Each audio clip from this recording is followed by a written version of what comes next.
నమస్తే welcome to A1 TV Telugu news. Rangareddy జిల్లా శంషాబాద్ మండలం కొత్వాల్గూడ గ్రామంలో క్రషర్ల వ్యవహారంపై కాంగ్రెస్ కార్యకర్తలు స్పందించారు.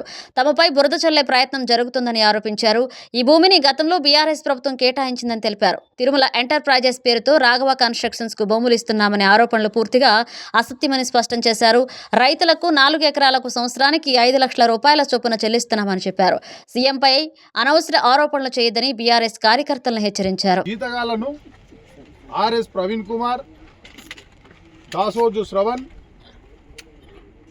కార్తిక్ రెడ్డి, ఇంకొక ఆయన ఎవరు ఉన్నారు, మరి తలకాయ మాసిన ఆయన పని కట్టుకొని బిల్లారంగా లేతే ఆర్డర్ పాస్ చేసిర్రు. ఆ ఆర్డర్ ప్రకారం ఏదైతే బీఆర్ఎస్ నాయకులు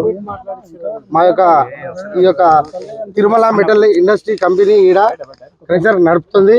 ఈ యొక్క Tirumala metal industry company Raghava crusher కు వాళ్ళ సప్లైంగ్ ఉంది. కానీ ఇక ఇతర కంపెనీ కానీ ఇతర పొలిటికల్ లీడర్కు ఏ ఒక్క లీడర్కు కూడా ఈడ సంబంధం అసలే లేదు.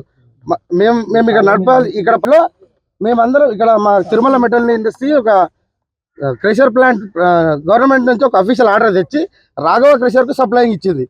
అంతే తప్ప పొంగులేటి శ్రీనివాసరెడ్డి గారు కానీ మాకు ఎటువంటి సంబంధం లేదు. ఇది కావలిసే మీరు అక్కడ చూడండి, రాళ్ళు తెచ్చి మేము అక్కడ పైన డంప్ చేసుకొని ప్రెషర్ చేస్తున్నాం. ఇక్కడ కావలిసే నేను ఒకటి బీఆర్ఎస్ నాయకులు ఏమన్నారంటే రైతుల దగ్గర దళితుల దగ్గర గుంజుకున్నారన్నారు. మేము రైతులు ఇక్కడనే ఉన్నారు మా వెనకాలనే. మీరు అడగండి వాళ్ళను.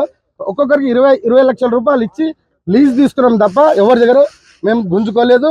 మేము దోపిడికి ఏడ పాల్పడలేదు. ఇది స్పష్టంగా నేను చెప్తున్నా.